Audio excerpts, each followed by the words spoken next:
তারপরে আল্লাহ তাআলা কি বললেন, ইউহিব্বুনাহুম ওয়া ইউহিব্বুহুম ওয়া ইউহিব্বুনা, আল্লাহ তাআলা তাদেরকে ভালোবাসবেন, তারা আল্লাহ তাআলাকে ভালোবাসবে।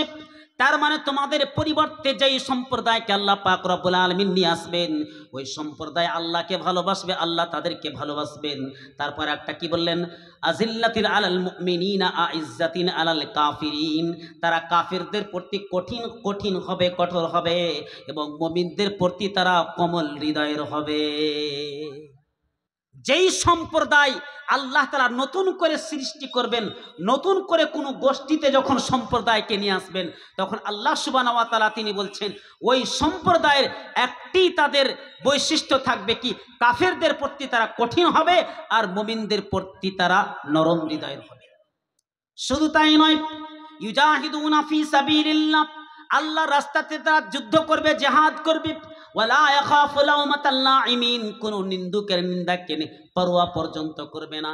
তার মানে কোন কারো কথাকে পরোয়া করবে না। দ্বিতীয় জায়গাতে আল্লাহ তাআলা বলে দিয়েছেন, ওয়া ইন তাতাওয়াল্লাউ ইস্তাবদিল কওমান গায়রাকুম সুম্মা লা ইয়াকুনু আমসালাকুম। আল্লাহ পাক রব্বুল আলামিন তিনি বলছেন, তোমরা যদি মুখটাকে ফিরিয়ে নাও, তাহলে আমি আল্লাহ পাক রব্বুল আলামিন তোমাদের জায়গাতে অন্য একটা সম্প্রদায় তৈরি করব।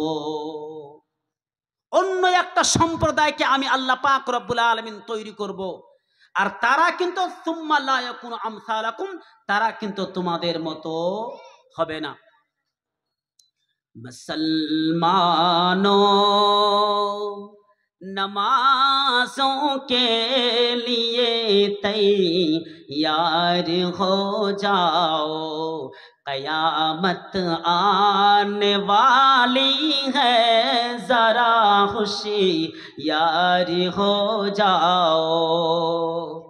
मुसलमानों नमाजों के लिए तैयार हो जाओ, मुसलमानों नमाजों के लिए तैयार हो जाओ, कयामत आने वाली है, जरा होशियार हो जाओ, कयामत आने वाली है, जरा होशियार हो जाओ। সম্মানিত দিনী ভাই, একটা জিনিস আপনারা লক্ষ্য করেন, পৃথিবীতে কোন সম্প্রদায়ের মানুষ বেশি বসবাস করে কে বলতে পারবেন? খ্রিস্টান। মাশাআল্লাহ, পৃথিবীতে সব থেকে যে সম্প্রদায়ের মানুষ বেশি বসবাস করে সেটা হচ্ছে খ্রিস্টান সম্প্রদায়। প্রায় মোটামুটি 240 কোটির আবাদি আছে। তাহলে দ্বিতীয় পজিশনে কে আছে? মুসলিম সম্প্রদায়, 180 কোটি কিংবা 200 কোটির কাছাকাছি। 3 নম্বরে কে আছে? হিন্দু ধর্মের মানুষ, সনাতন ধর্মের মানুষ, হিন্দুরা, তাদের 120 কোটি আবাদি আছে। ধর্ম নিরপেক্ষ যারা নাস্তিক তাদের সংখ্যা হচ্ছে 120 কোটি। ইহুদি 1 থেকে 2 কোটি মাত্র ইহুদি বসবাস করে গোটা পৃথিবীতে, জানেন? 1 থেকে 200 কোটি পৃথিবীতে ইহুদি বসবাস করে, আর 1 থেকে 2 কোটি ইহুদি গোটা পৃথিবীর মানুষকে গোলামি করে রেখেছে। চিন্তা করেন, 240 কোটি সম্প্রদায়, 240 কোটি মানুষ যারা খ্রিস্টান ধর্মের মানুষ আছে, ইহুদিদের কাছে তারা গোলামি করছে। মুসলমান 200 কোটি রয়েছে, ইহুদির গোলামি করছে, দাসত্ব করছে। হিন্দুরা ইহুদিদের দাসত্ব করছে। তার মানে বুঝতে হবে 700 কোটি মানুষ, তার থেকে বেশি গোটা পৃথিবীর মানুষ ইহুদির কাছে গোলামি করছে। ইহুদিরা তাদের নলেজ, তাদের শিক্ষা, তাদের বিবেক বুদ্ধি দিয়ে গোটা পৃথিবীকে গোলামি করে রেখেছে। মুসলিম কেন ঝুঁকে গেল তাদের সামনে? মুসলিমের তো সাফট আল্লাহ তাআলা আলাদাভাবে দিবেন। আল্লাহ তাআলা তো এদেরকে খায়রে উম্মত তৈরি করেছেন, এরাই হলো সর্বশ্রেষ্ঠ জাতি। কেন? আজকে দেখুন, আপনাদের এই কুলনা নাকি কুলদা, কুলদা, কুলদা এলাকার কথা আমি বলছি, এই গ্রামের কথা।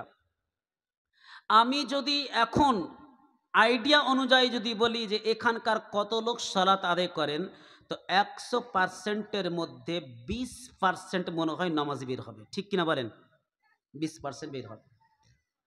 তাহলে 80% কোথায় গেল? তাহলে 80% তো এরা মুসলিমই নয়। আরে 80% এরা মুসলিমই নয়। মসজিদে সালাত আদায় করতে আসে ফজরের নামাজে মাত্র 1 কাতার মানুষ, আর সমাজের লোক দেখেন, আবাদি দেখেন 300-400 ঘর। গোটা গ্রামে 5000, মেনে নিলাম যে 5000 লোক আছে, আর এই 5000 লোকের মধ্যে মাত্র 20টা লোক নামাজ পড়ে। বাকি 480টা কোথায়? সরি, 4980টা লোক কোথায় গেল? তার মানে এরা সকলেই শয়তানের গোলামি করছে। এই যে ইহুদি এদেরকে বানিয়ে রেখেছে এরকম ভাবে, তোমরা সালাত আদায় করিও না। আপনি কি করে নিজেকে মুসলিম দাবি করেন বলেন? এবার আল্লাহ তাআলা মসজিদগুলোকে বেজাতিদের দ্বারা দিয়ে মসজিদকে ভাঙবেন না মসজিদকে টিকিয়ে রাখবেন? আপনি বলেন, আপনি চিন্তা করেন। মসজিদ কি পূজা করার জন্য যে মসজিদ তৈরি করে রেখে দিয়েছি, শুধু জুম্মার দিনে যাবো আর সালাত আদায় করে চলে আসবো? এমনটা হয়ে গেছে আমাদের চিন্তাধারা। ওই জন্য আমি বলছিলাম কি, যে 4 নম্বর কারণ হচ্ছে যে আজকে আমরা ইসলাম থেকে মুখটাকে ফিরিয়ে নিয়েছি। আপনি নিজে একটু ভাবনা চিন্তা করুন। রাসূল সাল্লাল্লাহু আলাইহি ওয়াসাল্লাম তিনি বলছেন, কি বলছেন? মুরু আওলাদুকুম বিস-সালাত ওয়া হুম আবনাউ 7 সিনিন ওয়াজরিবুহুম আলাইহা ওয়া হুম 10 সিনিন। যখন তোমাদের সন্তানদের বয়স 7 বছর হয়ে যাবে, তখন তাদেরকে তোমরা সালাতের জন্য আদেশ করো। আপনার নামাজ ফরজ হয়েছে, 7 বছরে নামাজের হুকুম এসেছে। আল্লাহ রাসূল তারপরে তিনি বললেন ওয়াজরিবুহুম আলাইহা ওয়া হুম 10 সিনিন। আর 10 বছর হয়ে গেলে আপনার সন্তানদেরকে আপনি লাঠি প্রহার করুন, তাদের পিঠে চামড়া উঠিয়ে দেন মেরে। কটা লোক বাবা তার সন্তানকে মেরেছে নামাজের জন্য? মারা তো আপনার সাজবে না, আপনি তো নিজে নামাজ পড়ছেন না, কাফের মতন জীবন যাপন করছেন। আজ থেকে তওবা করুন। সালাত আদায় না করলে পরে আপনার জালসা শুনে কোনো কাজ হবে না। জালসা, জুলুস, কোরআন, হাদিস, দান, খায়রাত, সাদকা, যত রকমের কাজ আছে কোনো কিছু কাজে আসবে না যদি আপনি সালাত আদায় না করেন। একটা আপনাকে আমি উদাহরণ দিই, তাহলে বুঝতে পারবেন। আপনাদের এখানে যে কোনো একটা ব্যাংক আছে, আছে না? নাই? আছে। ওই ব্যাংকে একটা মানুষ প্রতিদিন টাকা চুরি করে নিয়ে আসে, আর রাত্রেবেলায় ওই ব্যাংকের জানলা দিয়ে ছুঁড়ে ফেলে দেয়। আমার কথা ভালো করে বুঝবেন। প্রতিদিন রাত্রে, প্রতি রাত্রে কোথায় থেকে মানুষের পকেট মারে, ঘর থেকে চুরি করে নিয়ে আসে, আর কিছু করে টাকা অনেকগুলো জমিয়ে দিয়েছে। এক মাসে প্রায় মোটামুটি 20 লক্ষ টাকা জমা করে রেখেছে, হিসাব করে রেখেছে ও। সকালে একদিন ম্যানেজারকে বলছে যে আমার টাকাগুলো দেন। তোমার টাকা? জি হ্যাঁ, আমার টাকা আছে। কেমন টাকা? আমি এই জানলা দিয়ে ছুঁড়ে ফেলে দিয়েছিলাম। বলেন তো, লোকটাকে পাগল বলবে না বুদ্ধিজীবী বলবে? পাগল বলবে। ওই লোকটা জিদ ধরে নিয়েছে, চোরটা, না আমি এখান দিয়ে টাকা ফেলেছি, ওয়াল্লাহি আল্লাহর কসম, কোরআনেও হাত দিয়ে কোরআনে কসম খাচ্ছে, যত রকমের কসম আছে সব খাচ্ছে। কিন্তু ম্যানেজার, সেক্রেটারি যে আছে, ও কিন্তু মেনে নিতে পারছে না, সিকিউরিটি মানতে পারছে না। কেন মানতে পারে না? ওকে একটাই কথা বলছে, তুমি প্রুফ দাও, বই দাও, তোমার ব্যাংকের বই দাও, কত টাকা আছে। তুমি যখন টাকা নিতে এসেছো তাহলে খাতাটা দিয়ে দাও, বইটা দিয়ে দাও, টাকা নিয়ে চলে যাও। বলেন তো ওই লোকটা টাকা পাবে? পাবে না। কেন? তার প্রুফ নেই, তার কাছে ডকুমেন্টস নেই, তার কাছে ব্যাংকের অ্যাকাউন্ট নেই, তার কাছে খাতা নেই, তার মানে টাকা উঠাতে পারছে না। আচ্ছা, খাতা যদিও আছে, মোবাইল নম্বর নেই, টাকাই উঠাতে পারছে না, সমস্যা হয়ে গেছে। সম্মানিত দিনী ভাই, আমি কি বলতে চাইছি জানেন? আপনি কোরআন তেলাওয়াত করলেন, আপনি রাত জেগে জেগে আপনি রাত জেগে জেগে তাহাজ্জুদ নামাজ পড়লেন, রাত জেগে জেগে কোরআন পড়লেন, হাদিসের কথা শুনলেন, কোরআনের কথা শুনলেন, ভালো কাজ করলেন, দান খয়রাত করলেন, নামাজটা পড়লেন না। পৃথিবীতে যত ইবাদত আছে সব ইবাদত হয়ে গেল আপনার দ্বারা দিয়ে, কিন্তু আপনি নামাজটা পড়লেন না। বলেন তো আল্লাহ আপনাকে জান্নাতে ঢুকতে দিবে? আল্লাহ তো বলবে, এই কোথায় যাচ্ছিস? না তো আমি জান্নাতে যাচ্ছি। কি কাজ করেছিলি? এই যাকাত দিয়েছি, সিয়াম পালন করেছি, কোরআন তেলাওয়াত করেছি, ভালো কাজের আদেশ করেছি। মৌলানা মতিউর রহমান ঝাড়খণ্ড থেকে এসেছিলেন, তিনার বক্তব্য শুনেছি, 1.5 থেকে 2 ঘন্টা পর্যন্ত বক্তব্য শুনেছি কোরআন হাদিস থেকে। আচ্ছা ঠিক আছে, সবই মানলাম, প্রুফ কই, ডকুমেন্টস কই? ডকুমেন্টসটা কি? আল্লাহ নামাজটা কই? ও ওটাই হয়নি,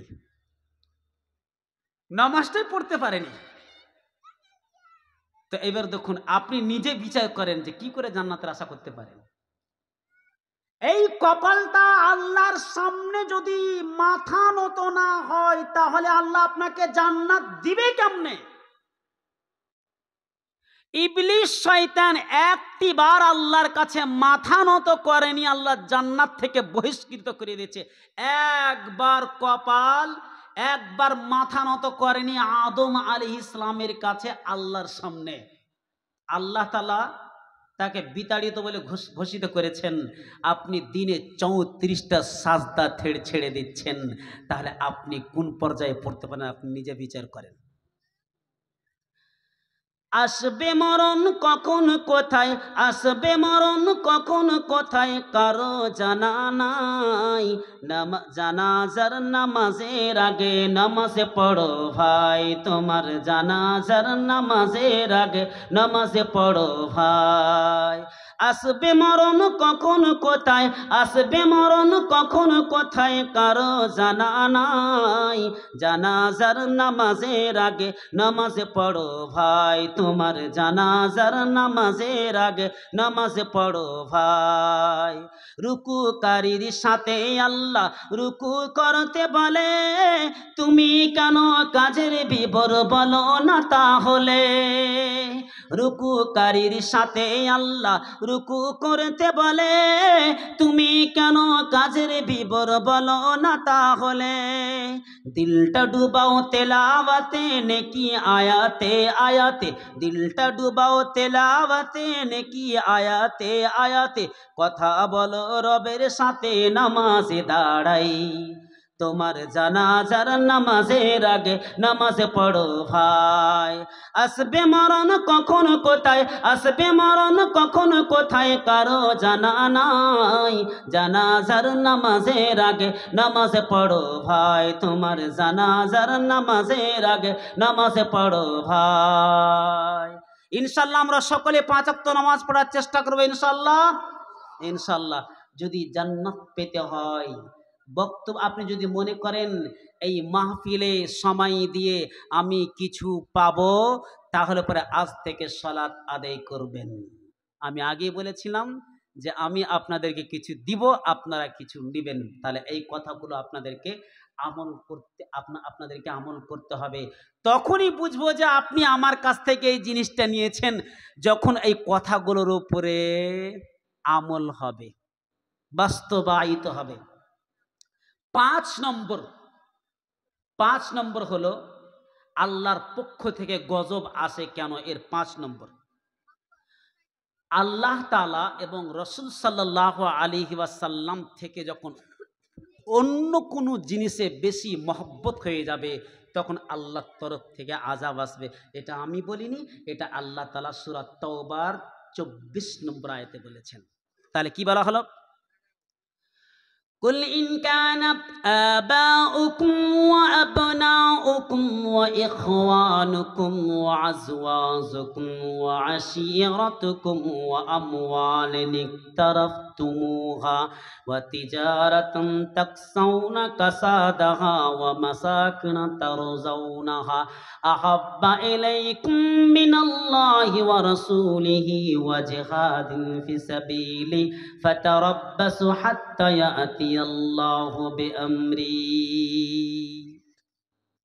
আল্লাহ রাব্বুল আলামিন তিনি বললেন, কুল ইন কানা আবাউকুম, যদি তোমরা তোমাদের বাপদের ভালোবাসো, ওয়া আবনাউকুম ওয়া আবনাউকুম, যদি তোমরা তোমাদের সন্তানদের ভালোবাসো, ওয়া ইখওয়ানুকুম, যদি তোমরা তোমাদের ভাইদের ভালোবাসো, ওয়া আজওয়াজুকুম, যদি তোমরা তোমাদের স্ত্রীদের ভালোবাসো, এবং তোমরা যদি তোমাদের ধন সম্পদকে ভালোবাসো, কিংবা তোমাদের ব্যবসা বাণিজ্যকে ভালোবাসো, ওই ব্যবসা বাণিজ্য যেটা তোমাদের মন্দা হয়ে যাওয়ার আশঙ্কা রয়েছে, এবং তোমাদের ওই সমস্ত বাসস্থানকে ভালোবাসো যেখানে তোমরা বসবাস করছো, তাহলে জেনে রাখো 8টা জিনিস আল্লাহ পাক রব্বুল আলামিন তিনি নিয়েছেন। আর নিয়ে তিনি বললেন, আহাব্বা ইলাইকুম মিনাল্লাহি ওয়া রাসূলিহি ওয়া জিহাদিন ফি সাবিলি, জেনে রাখো এই সমস্ত জিনিসগুলো যদি আল্লাহ রসুল এবং জিহাদ করা থেকে যদি তোমাদের বেশি ভালোবাসা হয়ে যায়, ফাতারাব্বাসু হাত্তা ইয়াতিয়াল্লাহু বিআমরি, তাহলে আল্লাহ পাক রব্বুল আলামিন তার আযাব তিনি নিয়ে আসবেন। তাহলে পৃথিবীতে আযাব কেন আছে? মা বাপকে ভালোবাসতে হবে যতটা ভালোবাসার স্বাভাবিকভাবে। এমনটা নয় যে মা বাপকে ভালোবাসবেন নিজে আল্লাহ সুবহানাহু ওয়া তাআলার চাইতে, আল্লাহর চাইতে মা বাপকে অতটা ভালোবাসতে হবে না। মা বাপ যতটা ভালোবাসা পাওয়ার যোগ্য আছে ততটাই মাকে ভালোবাসতে হবে, বাবাকে ততটাই ভালোবাসতে হবে যতটা ভালোবাসা পাওয়ার যোগ্য রাখে, ততটাই ভালোবাসতে হবে। ছেলে মেয়েকে ততটাই ভালোবাসবেন যতটা ভালোবাসা পাওয়ার অধিকার রাখে, ততটাই ভালোবাসবেন। ধন সম্পদ টাকা পয়সাকে ততটাই ভালোবাসবেন যতটা অধিকার রাখে ভালোবাসা, ততটাই ভালোবাসবেন। আর আজকে তো বলতেই হয় না, আজকে আমরা আল্লাহকে বাদ দিয়ে বেশিরভাগ ভালোবাসতে শুরু করেছি টাকা আর টাকা, টাকা আর টাকা, টাকা আর টাকা, যেদিকে যাবে সেদিকে টাকা, যেদিকে যাবে সেদিকে টাকা। রাত্রে শুবে তাও টাকা, ঘুম থেকে উঠবে তাও টাকা, কি করলে টাকা পাবো। তার মানে হারাম এবং হালাল কোনো পার্থক্য করবে না, টাকা বাড়িতে আসলেই হলো। টাকা কিভাবে ভালোবাসে? আজান হয়ে গেছে, আল্লাহু আকবার, আল্লাহু আকবার, আজান হয়ে গেল, আল্লাহু আকবার,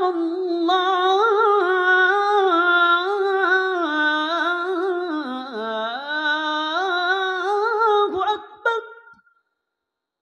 আজান দিচ্ছে মুয়াজ্জিন, আশহাদু আল্লা ইলাহা ইল্লাল্লাহ।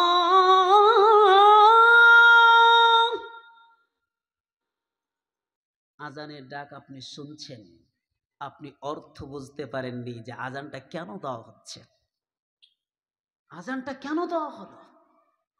আজানে আপনাকে আহ্বান করছে, কি আহ্বান করছে? আল্লাহ সব থেকে বড়, আল্লাহ সব থেকে বড়। পৃথিবীতে যত রকমের মানুষ আছে, আজকে মানুষ হয়ে মানুষের দাসত্ব করে।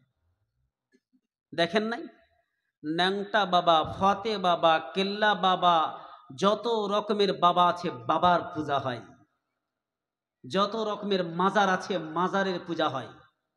মানুষ আজ পর্যন্ত জানে না যে মাজারের কাছে গেলে নাকি শিরিক হয়ে যায়, এটা জানা নেই অনেক মানুষের।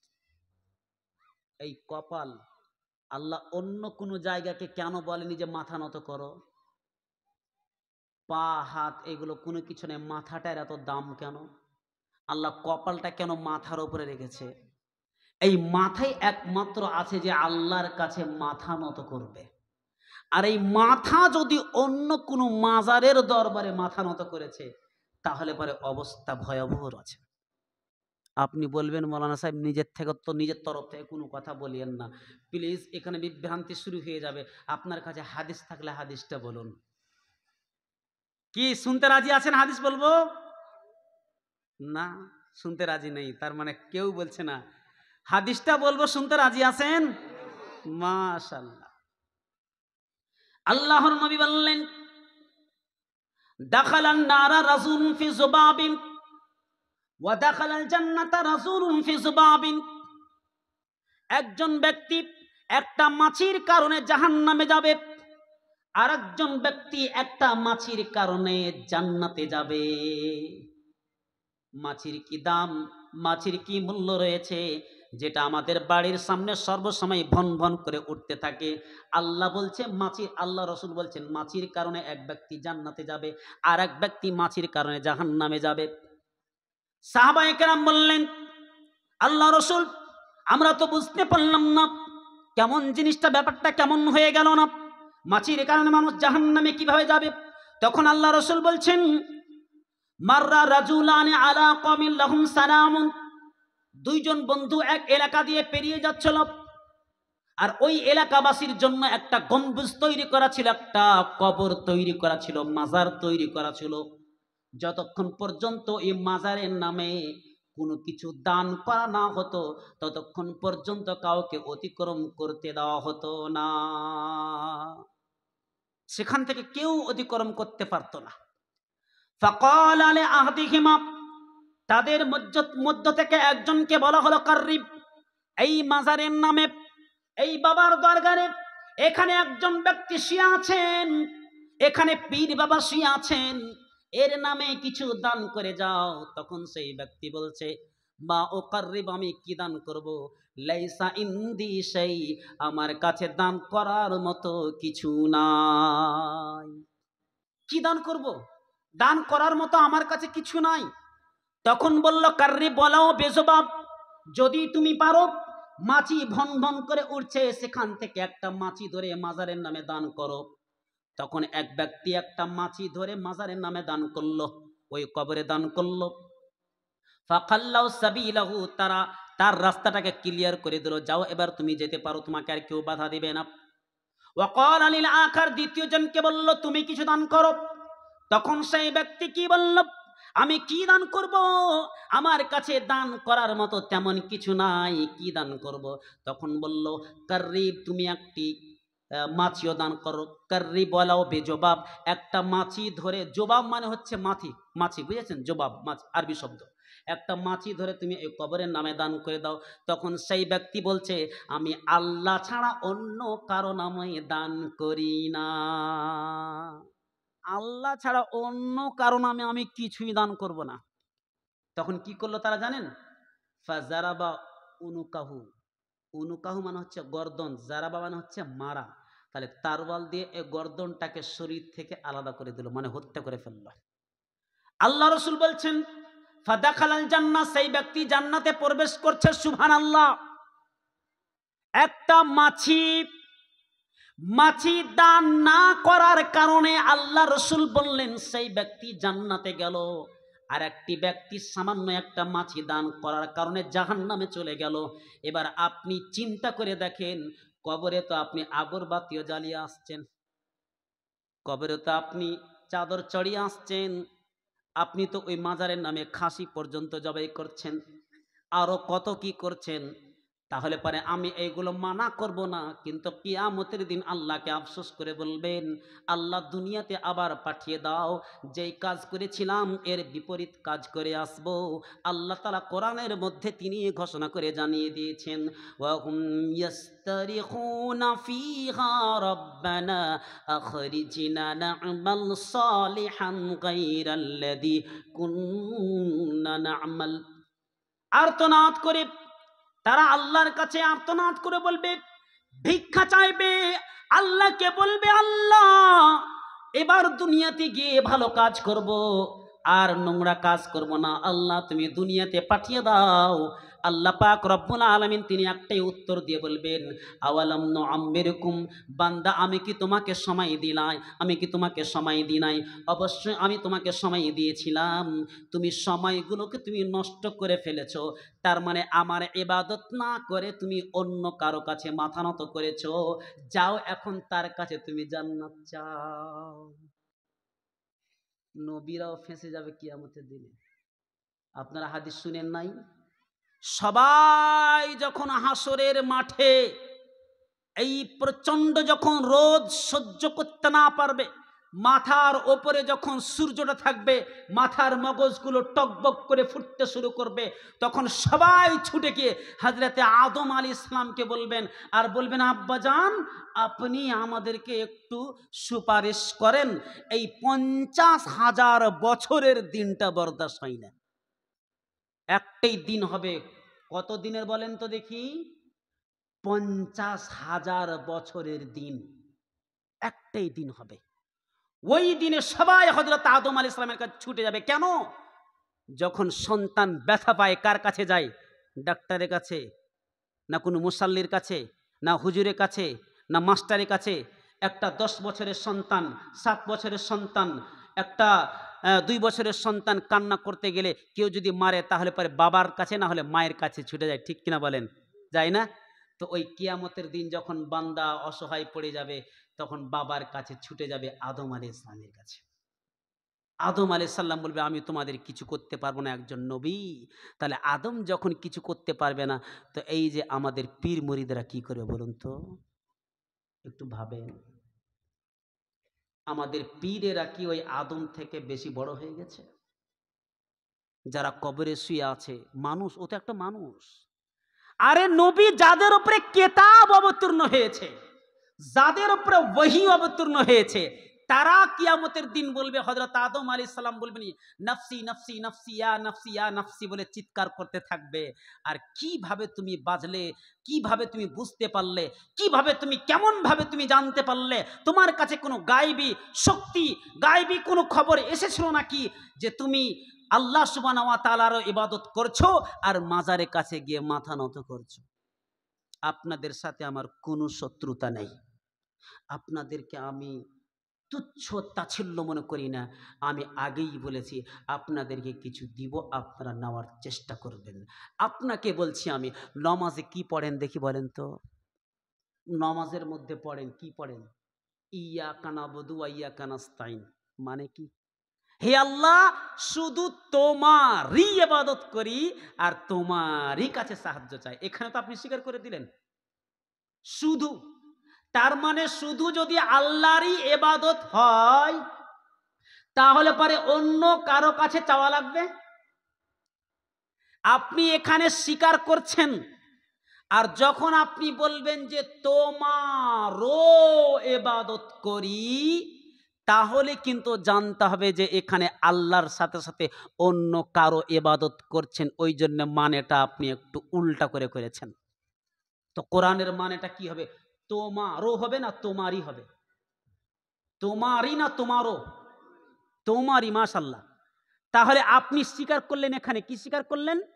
যে ইয়াকা নাবুদু মানে একমাত্র তোমারই ইবাদত করি। তাহলে একমাত্র যখন তোমারই ইবাদত করি বলবেন, তখন নবীদেরও ইবাদত করা জায়েজ নয়। এটাই হলো ইসলাম। কোন নবীর আর তখন ইবাদত করা যাবে না, কোন নবীর আর অনুসরণ করা যাবে না, একমাত্র মুহাম্মদ সাল্লাল্লাহু আলাইহি ওয়াসাল্লাম ছাড়া। আপনি বলতে পারবেন না যে মুহাম্মদ সাল্লাল্লাহু আলাইহি ওয়াসাল্লামের ইবাদত করব আর ঈসা আলাইহিস সালামের ইবাদত করব। আল্লাহ সুবহানাহু ওয়া তাআলা তিনি নিজেই ঘোষণা দিয়েছেন, জানেন? وَإِذْ أَخَذَ اللَّهُ مِيثَاقَ النَّبِيِّينَ لَمَا آتَيْتُكُم مِّن كِتَابٍ وَحِكْمَةٍ ثُمَّ جَاءَكُمْ رَسُولٌ مُصَدِّقٌ لِّمَا مَعَكُمْ لَتُؤْمِنُنَّ بِهِ وَلَتَنصُرُنَّهُ قَالَ أَقْرَرْتُمْ وَأَخَذْتُمْ عَلَى ذَلِكُمْ إِصْرِي। আল্লাহ রাব্বুল আলামিন ওয়াইজ আখাযাল্লাহু মিসাকান নাবিয়্যিনা, আপনারা সকলেই যাদের বাড়িতে কোরআন আছে এই আয়াতটা দেখার চেষ্টা করবেন। সূরা আল ইমরানের 81 নম্বর আয়াত। সূরা ইমরানের 81 নম্বর আয়াতটা খুলবেন আর দেখবেন কি লেখা আছে ওখানে। ওয়াইজ আখাযাল্লাহ, স্মরণ করো ওই দিনটাকে যেদিন আল্লাহ পাক রব্বুল আলামিন সমস্ত আম্বিয়াদের কাছ থেকে একটি চুক্তিনামা নিয়েছিলেন, একটা চুক্তি করেছিলেন। কি চুক্তি করেছিলেন? ও আমার নবীরা তোমরা শোনো, হে আদম আলাইহিস সালাম, হে নূহ আলাইহিস সালাম, হে ইব্রাহিম আলাইহিস সালাম, হে মুসা আলাইহিস সালাম, হে ঈসা আলাইহিস সালাম, পৃথিবীতে যতগুলো নবী এসেছিলেন আদম থেকে নিয়ে হযরতে ঈসা আলাইহিস সালাম পর্যন্ত যতগুলো নবী ছিলেন, সমস্ত নবীদের কাছ থেকে আল্লাহ তাআলা এগ্রিমেন্ট নিয়েছিলেন। কি এগ্রিমেন্ট নিয়েছিলেন? যে তোমাদেরকে কিতাব দিয়েছি, তোমাদেরকে হিকমত দান করেছি, তোমাদের জীবদ্দশায় যদি একজন নবী চলে যায় তাহলে পারে তোমরা সেই নবীর এক নবীকে মেনে চলবে কিনা বলো, তাকে সাহায্য করবে কিনা বলো। সমস্ত আম্বিয়া আলাইহিস সালাম উত্তর দিয়েছিলেন, ক্বালু আকরারনা, আমরা স্বীকার করলাম আল্লাহ, আমরা সেই নবীর উপরে ঈমান নিয়ে আসবো।